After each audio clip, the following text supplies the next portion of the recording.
So we will have a full recording afterwards if you missed the beginning of it.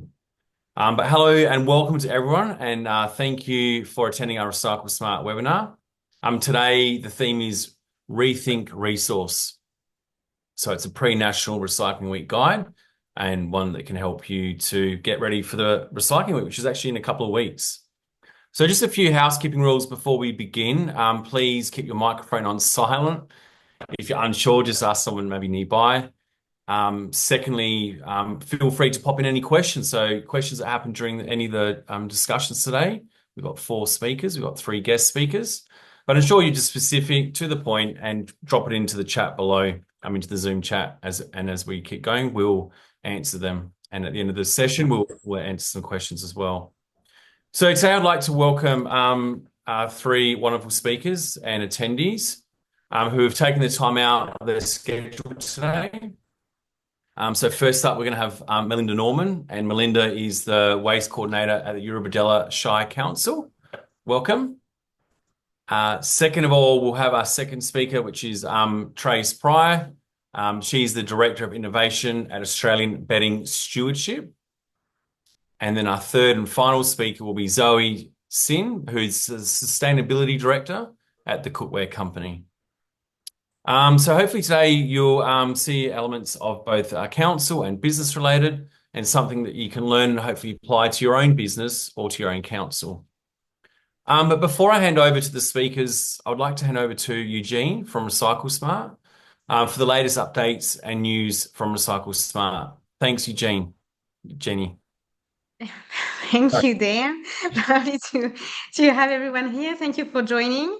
So yeah, my name is Eugenie. I'll be sharing my screen. Just give me a second. There we go. All good, Dan? Everyone can see that? Great. So thank you so much for joining. I will be just giving you a brief introduction during 10 minutes, kind of a pre-National Recycling Week guide before we hand over to our guests. As Dan was saying, National Recycling Week starts on the 11th of November, and we wanted to just share a few ideas and insights so everyone can join the fun, and make sure that we talk a lot about recycling just to increase our impact. So first of all, just to acknowledge that National Recycling Week was created almost 30 years ago by Planet Ark. And the idea of this week is really to raise awareness and just trigger conversation to improve everyone's habits and innovate in that space. So that's what we're going to try and do today. Why is it important? Well, obviously, we always see some terrifying statistics when it comes to recycling. Well, so it comes in handy because it's Halloween tomorrow. So there we go, a bit of spooky numbers here. So in Australia, individuals go through almost 3,000 pieces of soft plastics every year, and only 13% of those are recycled. When it comes to textile, we know Australia is one of the highest consumers of textile in the world, and only 7% of that textile waste is recycled. And then the last that we have here is around e-waste, where we produce a lot of e-waste per person, and only 54% of that is collected, and then amongst this amount collected, 80% is not efficiently recycled. So we know there are some scary numbers there, and we believe in the importance of driving behavior change, because today in 2024, more than a third of Australians are still unaware or confused around the recycling rules, what goes where, and why. And to be honest, in an age where we all go towards more simplicity and convenience, when it comes to recycling, we're not totally exactly there. Then if we look at recycling rates, our current recycling rate is 60%. So it's improving, it's going in the right direction, but it's really far away from where it should be. So we can all step up. And lastly, contamination is the last big issue when it comes to recycling. For the things that end up in the recycling bin, 35% is lost due to contamination. And so it will end up in landfill rather than being recycled. So this is why we're here today, and hopefully we're going to share some insights. So the idea of this presentation is just to share with you a few like snackable ideas that you could use. And my wish for that webinar will be for every participant to leave with a few takeaways that you could implement straight away in National Recycling Week, which is just around the corner. Even one small thing will be great. Like as we say in that space, we do not need a handful of people doing zero waste perfectly. We need millions of people doing it imperfectly. And I think this is really the spirit of what we should do in a couple of weeks. So first off, no action is too small. National Recycling Week is in 10 days. If you haven't started anything, it's okay. Doesn't matter. You still have plenty of time to at least choose one action that you could do. And you can start as small as just having a look at the recycling station where you are. So in your office, in your council's building, in your recycling center, wherever, just have a genuine look at your recycling bins. Is the signage clear enough? Does it need a refresh? Even if it doesn't, it might be a good idea just to change it up because people will just pick on it or pay more attention. Don't feel like you have to do a whole waste audit. You can just open the lid of the bin over the next few days and check quickly which kind of contaminant comes in repeatedly, and then take it from there. You can also obviously contact us. We can help you through that process. But the idea here is that don't be scared of your bins. They're there. And they're a good starting point to do at least one thing during that week. And just a change of signage, again, I think can make a big difference. Obviously, you can take things further. You can also talk about it. Even just a simple email you share internally with everyone. Hey, this week is National Recycling Week. We're going to organize a breakfast to have a chat about it, or just at least an email where you share a few fun facts or share there what you've noticed contaminate the bin most. You can obviously take it further, as I was saying. If you want to organize a lunch and learn session, we can help. We're also putting together a shareable quiz that's entirely digital. You can access it freely on our website. We'll show it a bit later to share it with your staff, create a bit of competition. We all like a bit of competition there, and just create a bit of momentum there again. So it's simple. The one thing we're really passionate about here is to measure and celebrate as much as you can, just to keep people motivating, because recycling is not really rewarding. So at least just making sure that we share the impact that we have can really make a difference.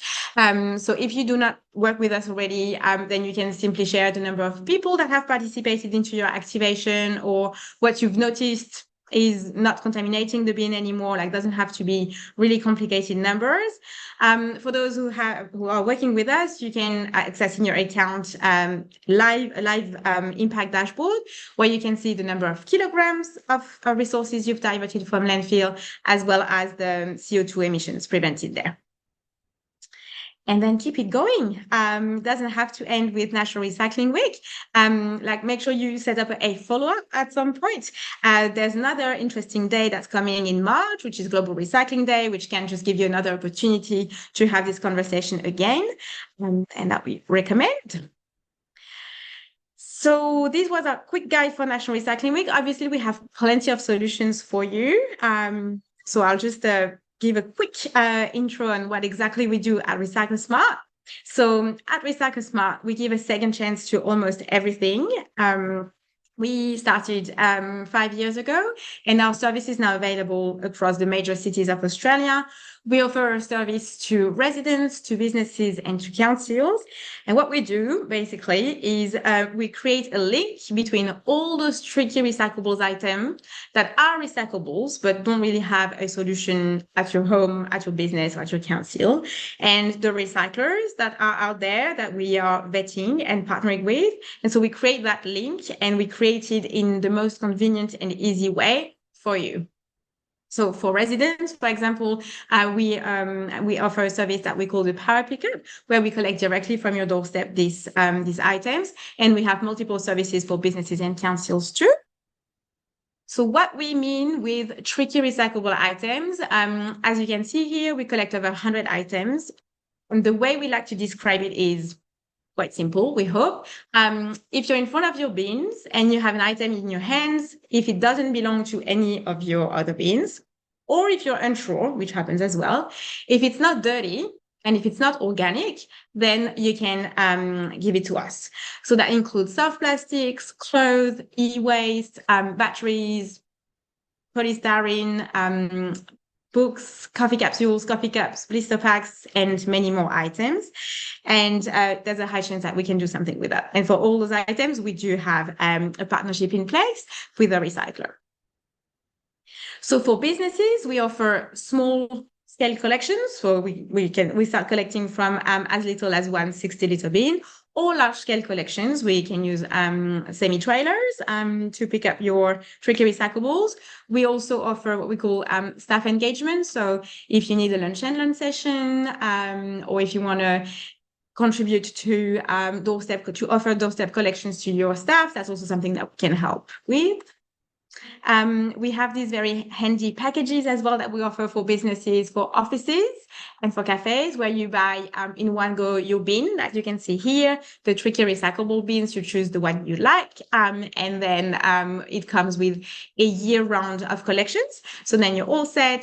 You can just set it up with the signage already there, and then we'll come fortnightly to pick up from your office. So it's very handy. These are a few examples of business partners that we have. And for councils, at the moment, we offer 4 different services. So one is the doorstep collection service. So a council can subsidize as many collections as they want for their residents to get them into the habit of diverting these resources from the curbside bin, removing the soft plastics from the yellow bin, for example, also giving them a convenient solution for hazardous material like batteries, for example. We also offer a recycling hub collection, like you can see here in Newcastle. We can collect from your recycling center, and we can also help you with the organization of a specific community waste event on a specific day where you expand the number of items you accept. These are our council partners, we're very happy to collaborate with. And lastly, our impact. So as I was saying earlier, sharing and celebrating milestones is really important. So we have celebrated a couple of weeks ago a big milestone for us. We've diverted over 1 million kilograms of valuable resources from landfill. And we're very, very proud of this achievement. And that's it. With that, we're just wishing you a happy National Recycling Week. As I was saying earlier, you can flash this QR code to access the heaps of resources that we've put together for you. Thank you, Brianna, who's connected there. You have signage, you have guides, you have social media posts, newsletter copy, heaps of things really, and a shareable digital quiz too. So feel free to access it and spread the word. And that will be it from me. Thank you very much. Have you got a phone number? I don't have a smartphone. I don't do the QR codes, please. Okay. Hi, Heather. Sorry, Then? can you pop that in the chat below so we can capture your details? And if you can just drop your email into that chat, and then we'll have one of the team reach out to you. Thank you. Thank you so much, Eugenie. Thank you so much on the update on what's coming up and what we can do during National Recycling Week to make an impact. And National Recycling Week happens every year, so if you miss out on doing something this year, you always got next year as well. So feel free also to reach out to any of RecycleSmart by email, or you can drop in the chat below to understand how you can take up our services that we provide. Please just remember keeping your mics on mute and dropping your questions below to the chat, and we'll answer them as we go. So our first speaker I'd like to introduce is Melinda Norman from Eurobodalla Shire Council, down south in Bateman. So I just visited there last year, so nice and beautiful area of New South Wales. Melinda brings 18 years of experience in the waste sector, and 12 of them are in council, in local government. Born in Mariah and passionate about collaborating with the community to reduce landfill and promote sustainable practices, which is probably why we see such a good, some really good habits happening in that council. And we see that through education and behaviour change. Melinda's dedicated to making a positive impact on the environment and really driving that environmental waste management initiative. And today we're going to learn a little bit more about how she's recycled Eurobodalla, initiatives that she's implemented, and how that can try and drive behaviour change. Across to you, Melinda. Hi, everybody. Thanks for having me today and allowing me to present. It's wonderful. I'm just going to share my screen. I'm going to be talking about the implementation of our soft plastics program in the Eurobodalla.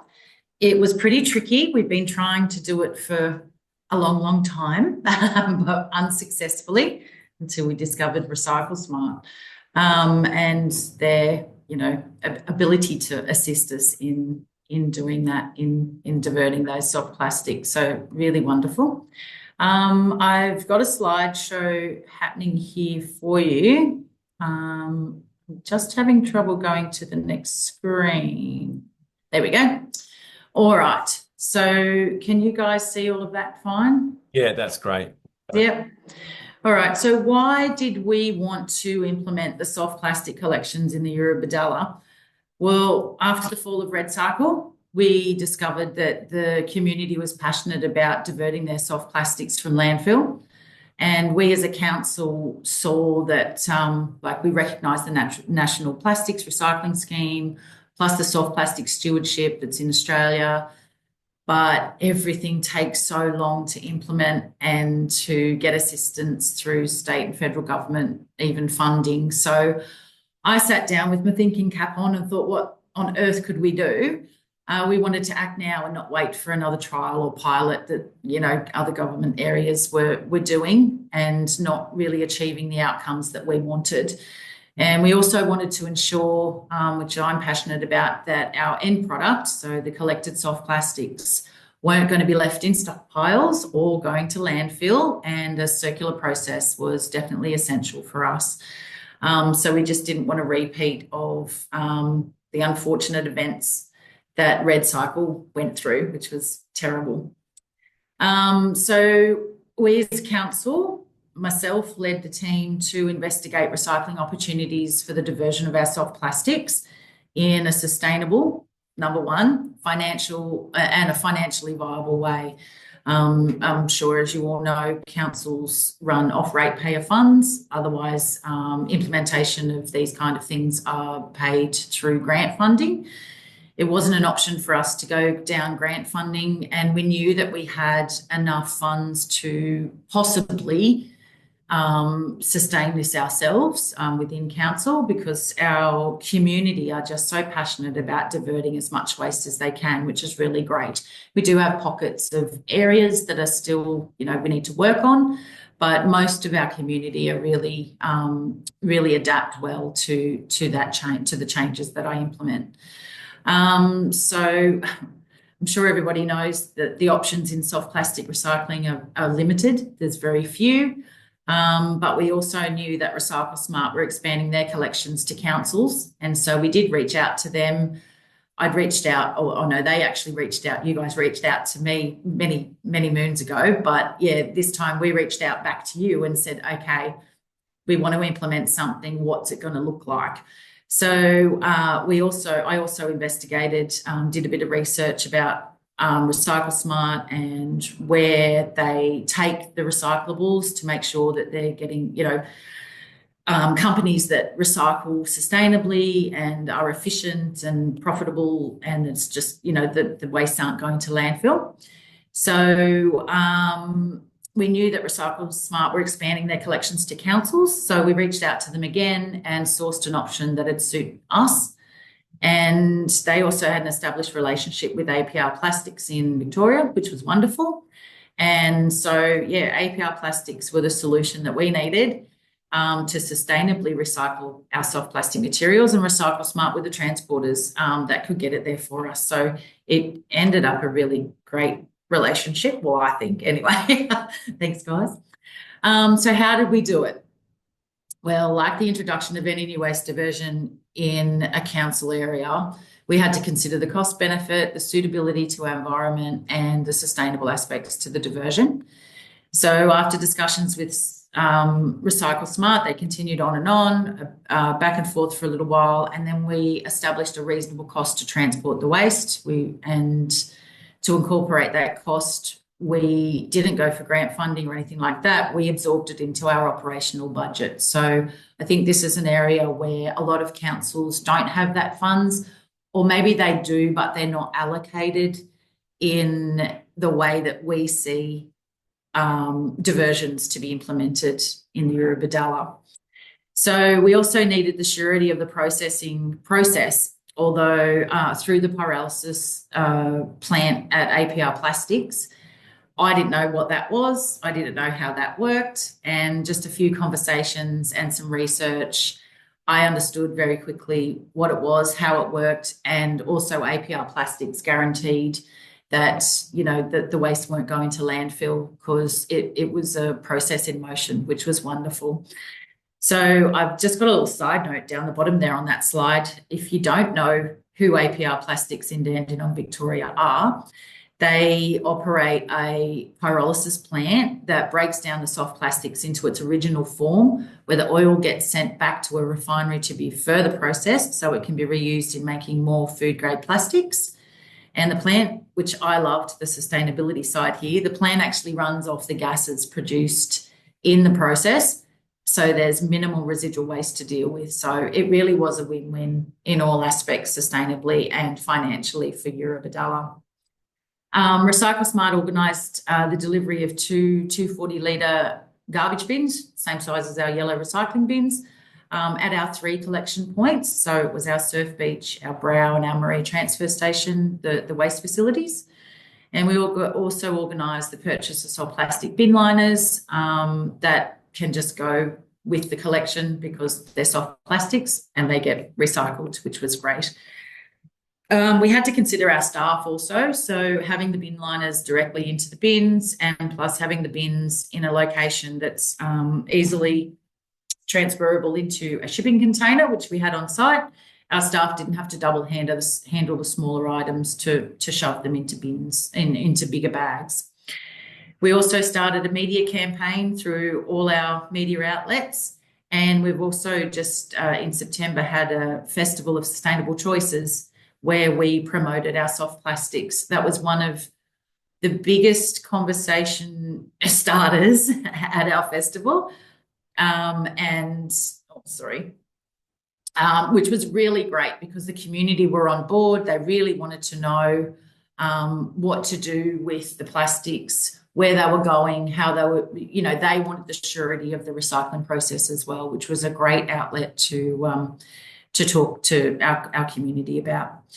We got so many emails and phone calls from our community to let us know that they were so excited that the soft plastics recycling was back again, but they also wanted it back at the supermarkets like they did with Red Cycle drop-offs.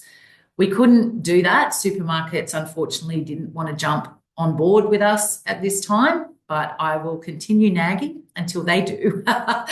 Council, we also had big A3 stickers made to place on the bins that outlined exactly what could and couldn't be, what would and wouldn't be accepted in the bins. So, which was really, really clear messaging for our community, and it's been a pretty good outcome. As I said, our community's expressed throughout the trial. We did a 3-month trial in the Eurobodalla.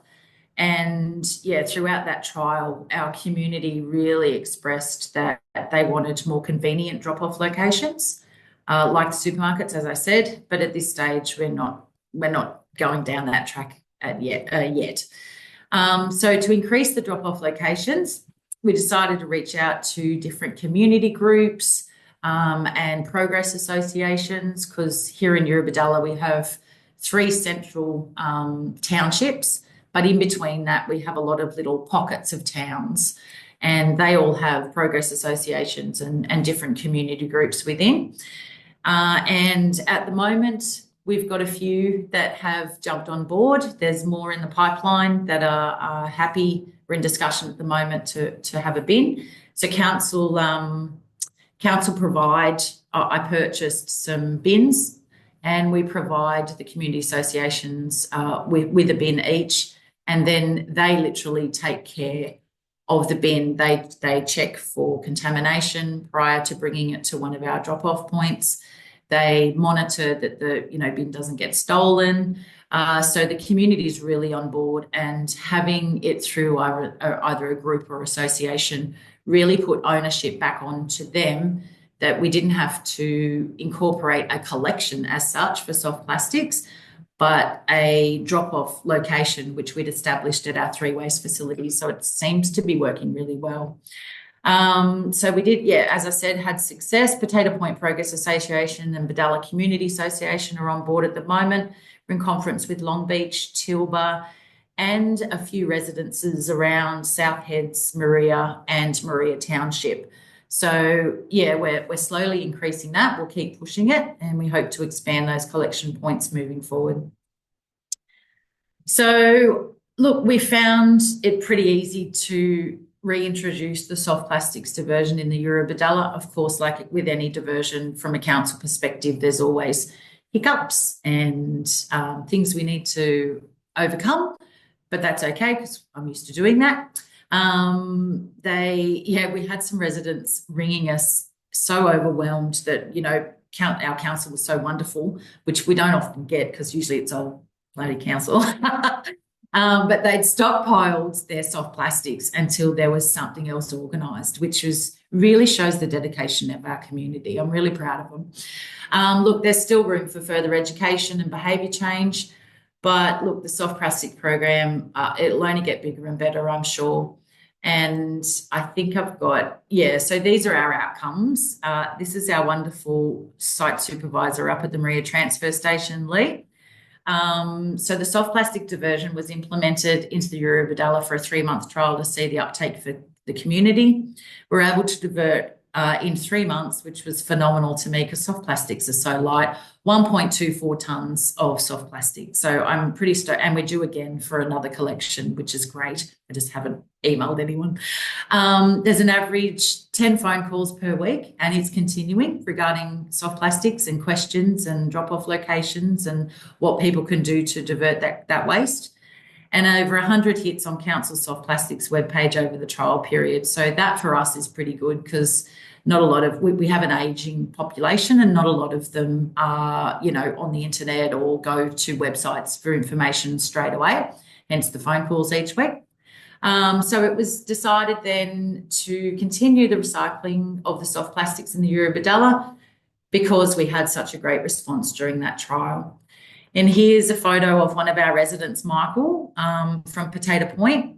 He is so excited. He's just been spruiking that, the bin's out the front of my house if you want to come and use it, but make sure you don't put garbage in there. It's, and he's placed his little red bin and his recycling bin next to the soft plastics bin for other people to use. So look, he knows he doesn't generate a lot of waste himself, but he really wanted to support the community with the soft plastics. So, and here's wonderful Terry at the Bodalla Post Office. He's the proprietor there. And he also has a soft plastics bin on the veranda at the post office. And we have lovely Lisa, who also runs our solar panel reuse centre that lives at Bodalla. So she collects the bags from Bodalla and Potato Point and brings them in up at the transfer station. Look, I can't thank RecycleSmart enough. It's just been such a great effort by everybody, I think, to implement the program into the Eurobodalla. And I think it's been a wonderful cause. We do in Eurobodalla have a lot of other recycling diversion. But we just want to make them sound and bigger and better. And soft plastics was just another way of introducing another diversion. So thanks, everybody. If there's any questions, pop them in the chat and I can get to them after. Thanks so much, Mel. Beautifully delivered and really insightful into how you delivered the soft plastics program down there, and love your passion. Sounds like Thank you're you. taking on more worse than polls, so good luck with that. Yeah, I know. It's always hard. And looking forward to hearing the results from that one. Thanks. We now need to, progress quickly, sorry, but we've got our second speaker, so Tracey Pryor. again from the Australian Bedding Stewardship Council. Trace has extensive experience in textiles, including both garment and household sectors, with roles both in sourcing, production, design, and ethical compliance. She's passionate about innovation and sustainable practices and focuses on strategies for a circular economy, emphasizing longevity, recyclability, and collaboration. And today, Trace is going to share her insights on managing and improving the recycling processes within the bedding industry.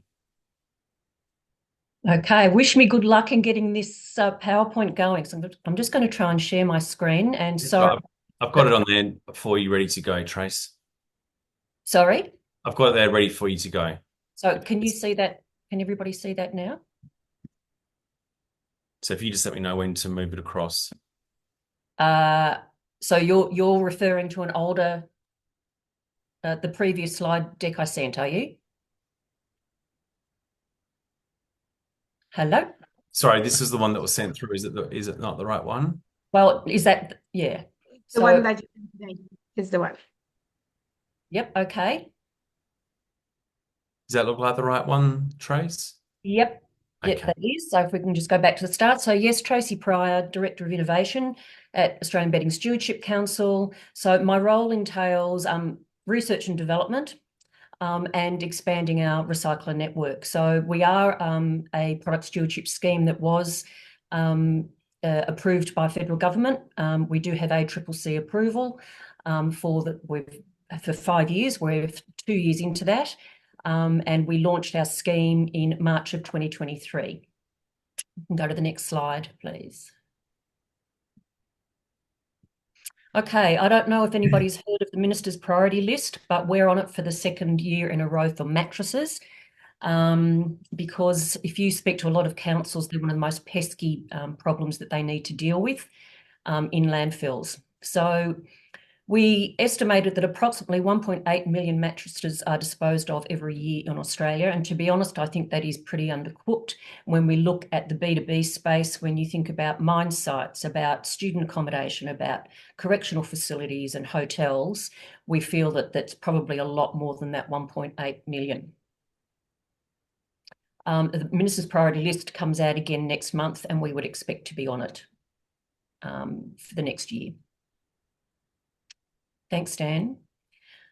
Okay, so we do exist to reduce the end-of-life bedding in landfill. It is one of our major focuses in expanding our recycler network. So we've got a firm commitment to keep mattresses out of landfills across the country by establishing a national network of mattress recyclers. Mattress recycling is a high-cost operation, and it does have very low returns because it is so labour intensive. And really some of the materials that are used in mattresses have little to no value. So currently in Australia, we can't recycle 100% because of the lack of value. So probably about 60% of these mattresses do end up being collected and presented for some form of recycling. But we are still finding that between 40 and 60% of recovered materials are still going to landfill. So we're talking about in excess of 35,000 tonnes per year. Thanks, Dan. So we take a two-pronged approach to mattress recycling, physical dismantling and shredding. Higher order is physically dismantling because we can recover more materials through that physical process with the hope to convert the foams and timbers and metals, etc., to other products. It gives us an opportunity to evaluate the mattresses coming through for suitability for refurbishment, and I'll talk about that one a little bit later. And it does provide much needed jobs to people often facing barriers to employment and really supports those communities. Shredding is a necessary part of the recycling process. Some mattresses are just too contaminated to be handled due to worker health safety issues. And the shredding does recover the steel, but the rest of the shred goes to landfill. It's an important component for mattresses that are really, really wet because they can't be physically dismantled. There is a danger of mold spores forming in that foam.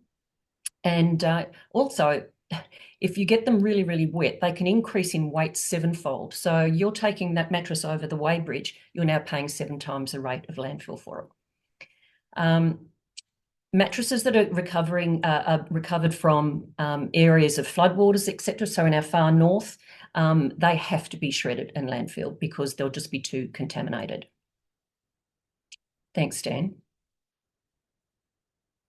So expanding our recycler network is a key focus for the coming 12 months and next couple of years, and it is a big requirement of our membership base that we work on providing options for people to recycle their mattresses responsibly.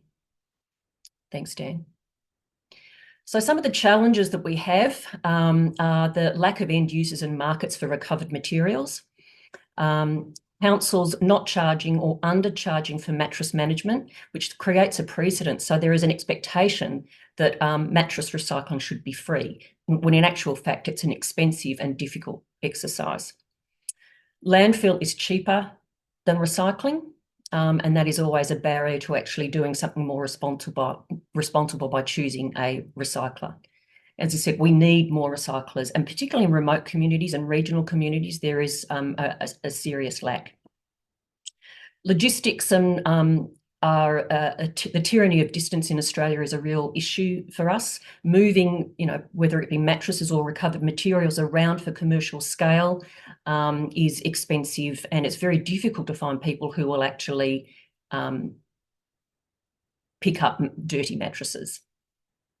There is a serious lack of data in this space and quite a bit of misinformation about the challenges of mattress recycling. We also have an issue of overconsumption. So we're finding that the average lifespan of a mattress is about 8 to 10 years for a decent quality mattress. We're finding that people are actually changing them out earlier than that. So our problem to deal with is increasing all the time. And we're also finding that we're not designing for that longevity anymore. Our warranties are going down to 3 and 5 years. So once again, we're going to have this issue of having to deal with more and more mattresses. So there's something strange going on here. The next one. So we do have, it looks like the file is actually corrupted, but anyway. We do have a process of ABSC approved mattress recycling program. It is available to all mattress recyclers who ensure safe and environmentally responsible collection, storage and recovery of end-of-life mattresses and their component materials. We do have some rogue operators in Australia where they will pick up end-of-life mattresses and then just simply put a fresh cover over a very old mattress, which from a health and safety perspective is not ideal. So we've got quite good representation in New South Wales, but we've got a huge push into Queensland, Tasmania and Northern Territory to find recycling partners and help support them on the journey, to take them through the process, and also provide auditing of those facilities, be it desktop or on site, to make sure that they have all of their insurances in place, that it's safe for their workers, and that if they're stating that materials are being recovered and diverted to other areas, that is in fact actually happening. Thanks, Dan. So in achieving our purpose, recycling, yes, is a very big part of what we do, but we are a product stewardship scheme that exists to push our industry towards a more circular approach to their business. So in recycling, yes, we need to expand our recycling network, and yes, we need to work on the reverse and backhaul logistics to make it more viable. And we think we can do that by partnering with other product stewardship schemes that have the same sorts of problems that we have. There are specifics around pesky materials that are being used in mattresses. So I'll give you an example, otherwise I'm going to run out of time. I'll just pick one. One is called the pocket springs. So in the old days, it was a spring set that was the internal of the mattress. About 5 years ago, pocket coils became more popular because they help with partner disturbance or lack of reducing partner disturbance. So about 5% we're representing with recyclers. Now it's 45%. And within 5 years, we believe it's going to be 80 to 90% of all mattresses will be with these pocket springs. Now, steel can be traded, but what the recyclers are doing is they can't separate these springs and the non-woven polypropylene. So they're just baling the whole lot, and that's contaminating the steel, and the steel merchants don't want to take it. It also causes danger in their smelters because the fabric can have chlorine on it, and then that can cause explosions within the smelt. One area that we're also working on is reuse. Now, that, pardon the pun, but that's a dirty word in our industry. Our retailers in particular don't like reuse. But as I mentioned earlier, we are seeing more and more mattresses being presented at end of to recyclers that are not at end of life. And it is not an environmental win to chop that up. So what we are working on is looking to create a mattress sanitation process, a guideline around repair and refurbishment, appropriate refurbishment, and then channels for how we can connect our recyclers and our retailers with charities that can redirect these mattresses to people in need. We're also working on redesign. How do we make mattresses more recyclable? How do we create a more homogenous approach to the materials and the feedstocks or inputs being selected? And we've got a couple of projects running at the moment, and one that is launching with Sustainability Victoria next month, which is a fully recyclable bed base. The bed base is made from recycled plastic. It's modular, it can be changed from a single double queen, it can be repaired, and at the end of its life can go back through a shredding process to be made into pellets to be re-extruded into new product. We've got another project around mattress design for community, and that's looking at how we support our Indigenous communities living extremely remotely by providing them with an appropriate mattress and giving them access to well-priced mattresses, because we've got lots of people sleeping on the floor or sleeping on mattresses that are absolutely not fit for purpose. We will need to advocate around chemicals concern and moving into that rethink. How do we advocate appropriate for our industry and with government? How do we give our recyclers transparency into what inputs are in those mattresses and level the playing field across local and import? And how do we create or input digital product passports that give the recyclers the information about what is actually in the mattress before they start recycling it? So we are really on a journey. We're wanting to show our value to our members, but we really want to support our recyclers to have a commercially viable and successful business. And we'd love to work more closely with councils, etc., where we can help support perhaps, recycling on site, recycling near a transfer station or near a landfill. So that's about it from me. I probably already spoke about those in my presentation. So look, thank you for offering for me to come and have a chat. Please reach out to me, anybody who's got some ideas or would like to have a further discussion about recycling. Happy to have a conversation. Thank you.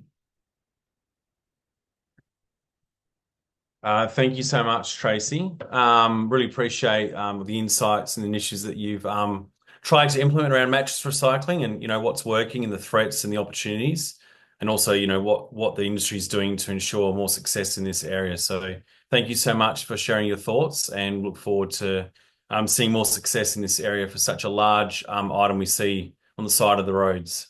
Yeah, they seem to multiply, don't they? You'll see one mattress and then you drive down the road and there's 20 of them. So yeah, that's right.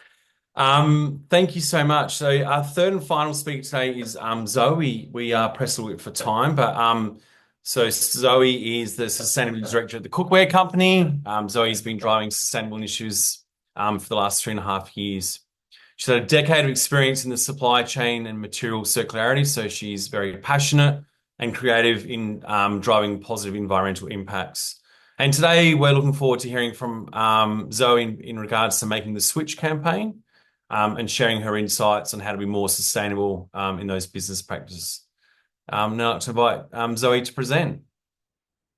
Right, thank you. So let me share my screen.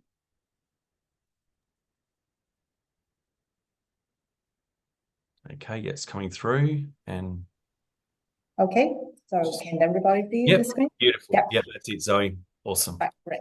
Okay, so I try to be quick. I know time is important. So anyway, so thank you for the opportunity for me to have a brief, give you a brief overview about the cookware companies and what we do. The Cookware company actually founded in 2005. We are a vertical integrated manufacturer with factories in Italy, Germany, China, and including our own coating factories in Korea. We are the first and only NSF certified ceramic non-stick coating company. And also we have distributed in over 100 countries worldwide with sales offices in Europe, US, and Asia Pacific. We design cookware to make consumer homes and life easier and also healthier. So what is our mission? So our company mission is to make every kitchen PFAS free. Sustainability is at the core of our business. And it is how we started and remains our mission. So our sustainability commitment is aligned with the UN SDG goals, aimed to reduce global carbon footprint and emissions, and being responsible in sourcing and in product stewardship as well. So our focus area, including ethical supply chains, chemical management, material sourcing, waste management, and circular economy. We also partnership with organizations like WWF Hong Kong, further our dedication to low carbon future and achieving net zero carbon goals as well.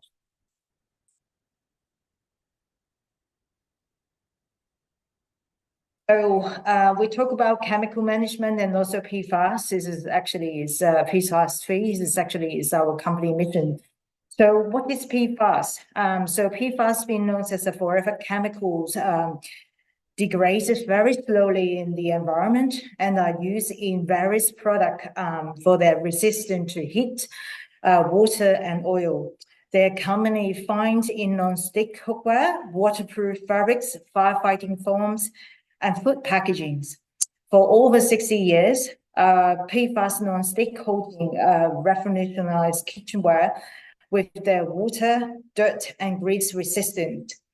However, their persistence in the environment soon became a major concern.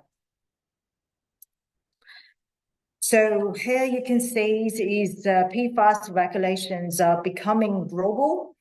Government around the world are moving to ban PFAS in product, with Europe expecting to implement a ban by 2025. In US, for example, in California, Proposition 65 has already required warning label on consumer product containing certain PFAS that might cause cancer, birth defect, or other production harms. There's also pressures and influence from NGO, which is again PFAS in product or in manufacturing, and also insurers' influence on PFAS usage associated with the growing risk of environmental lawsuits and regulatory fines. Investor pressures is also for PFAS phase out to protect public health and shareholders' value. So what happened around in the NSAT? So we noticed that in NSAT and in New Zealand, that is actually more media concerns and noise around PFAS. And obviously, consumer awareness and expectation increasingly want PFAS-free product. For that, we take the opportunity to work with retail. We team up with, we team up with RecycleSmart and Minimax to offer an easy and rewarding way for consumer to recycle their old pants. So you can see that here. So we offer the consumer going to our online website to purchase. We also will reward them or give them a little bit of incentive, a very small value amount of coupon to encourage the swap of the old pants that they don't want, or any of the non-sticked cookware that they don't want in the kitchen. And Minimax will have a drop-off box that's in store. And also, thanks for RecycleSmart, and they actually helping us to collect the unwanted cookware from the consumer doorstep. So the consumers actually just need to download the apps, and then they just organize the dates that they want to be picked up. And also, after that, they will also have a tracking on how much being picked up, the weight of the products being picked up, and what kind of waste. So we have many customers appreciate the company use of pre-fast coating and also recycled material, noting that stiff fishes make them feel safer and more environmentally responsible. Customers are more incentivized to recycle their unwanted or old cookware, which is then transformed into a new product. We're now talking, it's not necessary to another cookware, but the aims for it is actually recycle, reduce the waste going to landfill, and also promote circular economy. So here is actually after the unwanted cookware being picked up, there's a messages, we'll send it back to the customer and saying that, okay, what's been collected, what is the waste, and what types of waste is it, and how they actually contribute to the community. So as part of our recycling proposal, our companies is already offer a list of cradle-to-cradle certified products, and obviously that is actually PFAS free, which is already certified by the cradle-to-cradle certification. And some of our green pan range is actually already designed with a DIY detachable handles, so to make it easier for the consumer to saying that, okay, if they like to keep the stainless steel handles or the handles that come with the cookware, they can actually do the mix and swaps as well. So I think this is what I want to bring it for today. And if you have any question, you can drop me an emails or try to leave a message on the chat box. Thank you so much, Zoe. I really appreciate you sharing your initiatives around your product stewardship and driving recycling around your products. And just the ease and engagement from the customers and how it drove success and the different options you had to ensure that your customers were engaged with the initiative. Yeah. And also the data behind it helps deliver how is the success of the campaign, and hopefully we see more of this in the future. It's definitely a big area at the moment I've seen in the retail space. Now, I'm conscious we've only got 2 minutes left. So obviously there are people that are going to have to go. Mel actually had to go to somewhere at 2:55, maybe to go and see Coles and Woolworths to rattle their door. But feel free to stay on. We will have a recording with some of the questions we're going to answer now. Any questions that weren't answered, we will be able to cover them off. So we will have a recording at the end of the webinar that we can send out. So what I'll do is, and again, thank you so much to Mel and Tracey and Zoe for your time today. So we just have a few questions. As I said, if you need to go, that's fine. But in the meantime, we've got a few questions which I'll cover off. Eugenie, the first one is, how can we get the stickers to display what soft plastics actually can go in the bin? So if you can. Here we go. Yeah, so we're happy to provide any signage, and then the way it usually works, then the company, the business, or the council usually takes care of the printing, but we do all the design, and then we can also support in the actual creation of the stickers. Yeah, if you really need them now, like feel free to email us. We can send that over.